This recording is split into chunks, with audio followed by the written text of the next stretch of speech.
Yeah, my name is Dirk Reimer. I'm Vice President Sales and Marketing for Telit Automotive Solutions.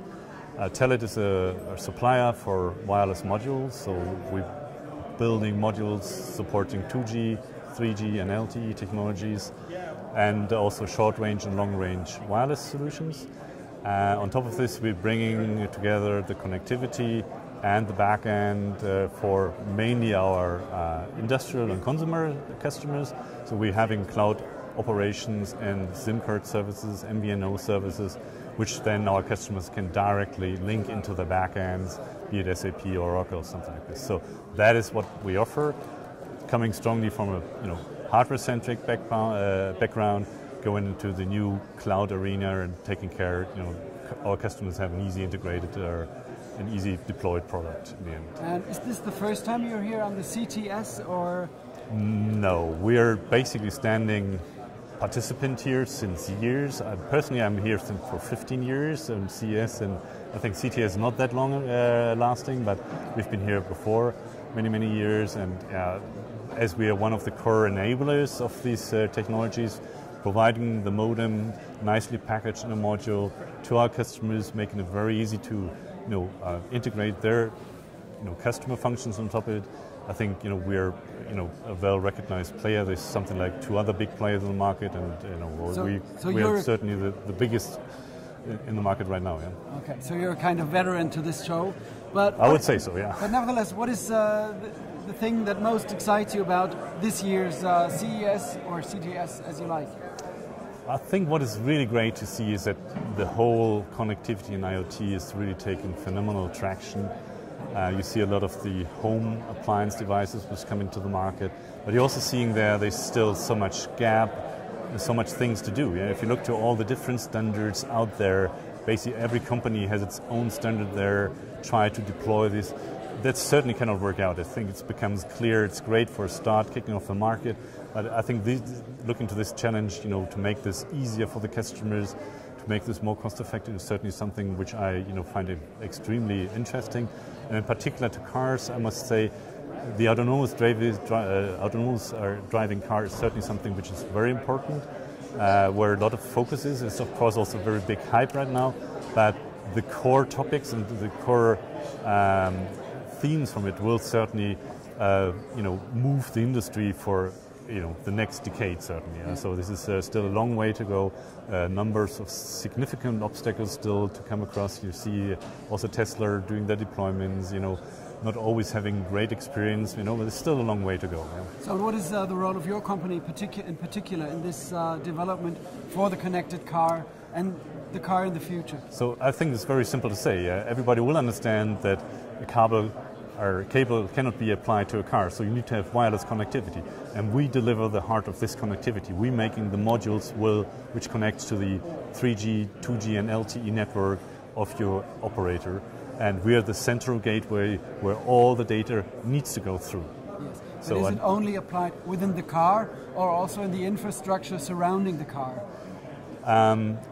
It is, of course, also on the infrastructure. If we talk car, it's the main dominant thing where things are deployed, but if you look, for example, to technology like car-to-car, you will also have a lot of infrastructure which is then on the roadside systems, and that's where we also, of course, are active.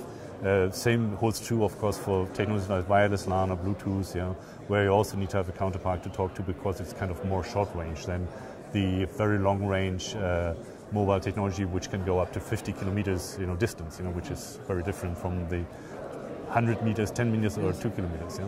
So if you take a look into the future, what do you think is the role of the car in the whole system of transportation, let's say in 10 or 20 years?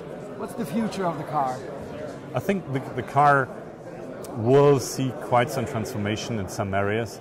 So if we really go for this autonomous driving car, the car gets fully connected. This is not only to the outside, it's also inside. You see new sensors coming up like radar, like optic or vision systems, like LiDAR, and they all need extremely high bandwidth. So also inside the car you will go to Ethernet, robust networks, bringing you gigabit of data and which needs to process. It means also there the computing power in the cars will dramatically go up over the next years, yeah, and have to go up.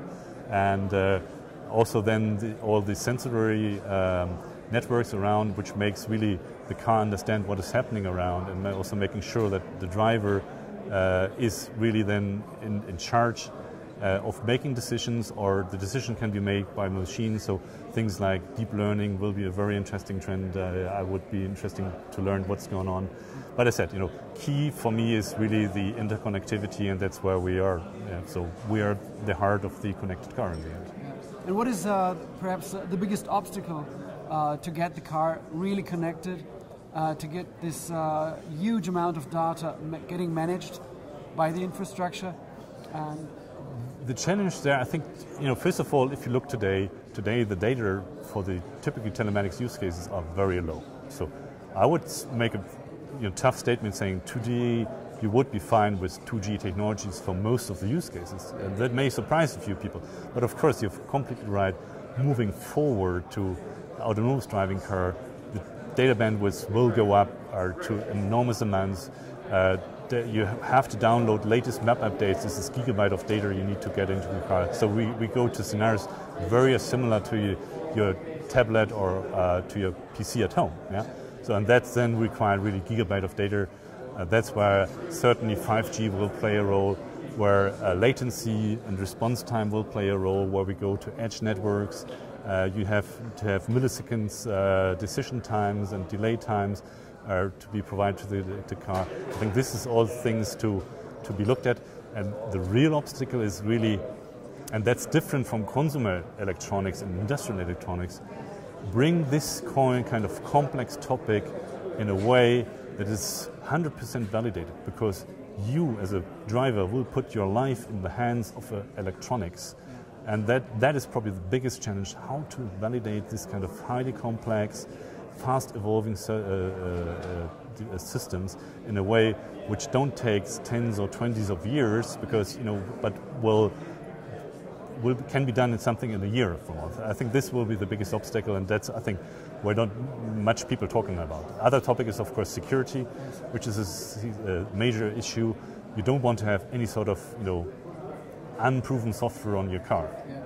Yeah, and that's where we, I think, pioneering has Telit very long already, since I think 5 years, bringing security to communication and to data modules, where we have also these kind of deployments in the car. And for example, where it's very obvious and very visible, if you want to have car sharing, you need to have a robust authentication. And that's why we are collaborating with a few car OEMs, bringing these solutions to a car. I think we can mention here, for example, Car2Go from Daimler, very well known, which is basically run on our technology and also based on our security technology. Perfect. So I think we are in the right business, aren't we? It's a very exciting future. It's extremely exciting, yeah. So thank you very much. Thanks a lot. Bye-bye.